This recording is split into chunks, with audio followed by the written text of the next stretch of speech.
السلام علیکم ورحمۃ اللہ وبرکاتہ۔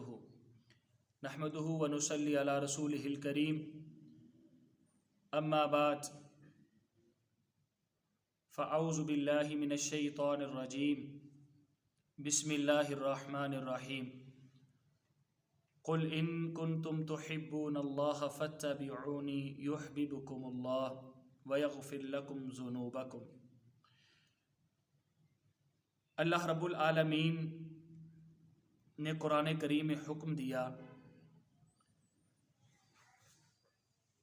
نبی کریم صلی اللہ علیہ وسلم کی ذات کو بہترین نمونہ بنایا۔ آپ صلی اللہ علیہ وسلم کی زندگی کا ہر پہلو ہمارے لیے رہنمائی کرتا ہے۔ نبی کریم صلی اللہ علیہ وسلم نے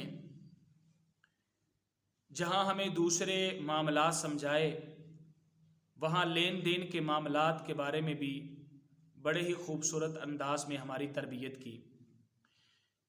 عموماً ہوتا یہ ہے کہ جب ہم نے کسی سے قرض لینا ہوتا ہے، اپنے پیسے واپس لینے ہوتے ہیں، تو ہم اس سے تقاضا کرتے ہیں تو بڑی شدت کے ساتھ کرتے ہیں، اور اگر ہم نے کسی کے پیسے دینے ہوں تو کوئی ہم سے مانگے تو پھر بھی ہم ناراض ہوتے ہیں۔ نبی کریم صلی اللہ علیہ وسلم نے اس بارے میں بڑی خوبصورت تعلیمات ارشاد فرمائی اور عملی طور پہ نمونہ ہمارے سامنے پیش کیا۔ اس کی ایک مثال آپ کے سامنے رکھنا چاہتا ہوں۔ نبی کریم صلی اللہ علیہ وسلم نے کسی سے ادھار قرض اونٹ لیا، اور اس خاص عمر کا ایک اونٹ تھا۔ اس شخص نے آ کے نبی کریم صلی اللہ علیہ وسلم سے تقاضا کیا کہ مجھے میرا اونٹ واپس کیجیے۔ آپ صلی اللہ علیہ وسلم نے صحابہ سے کہا کہ تم جاؤ اور اس کو جس عمر کا یہ اونٹ کہتا ہے واپس کر دو۔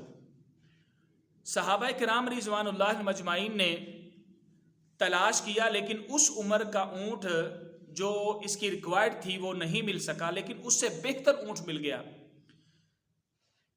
انہوں نے آ کے نبی کریم صلی اللہ علیہ وسلم کی خدمت میں عرض کیا، اللہ کے رسول، اس اونٹ سے بہتر اونٹ ہمیں مل گیا ہے، وہ نہیں مل رہا۔ آپ صلی اللہ علیہ وسلم نے فرمایا وہی اس کو دے دو۔ جب اس شخص نے اس اونٹ کو حاصل کیا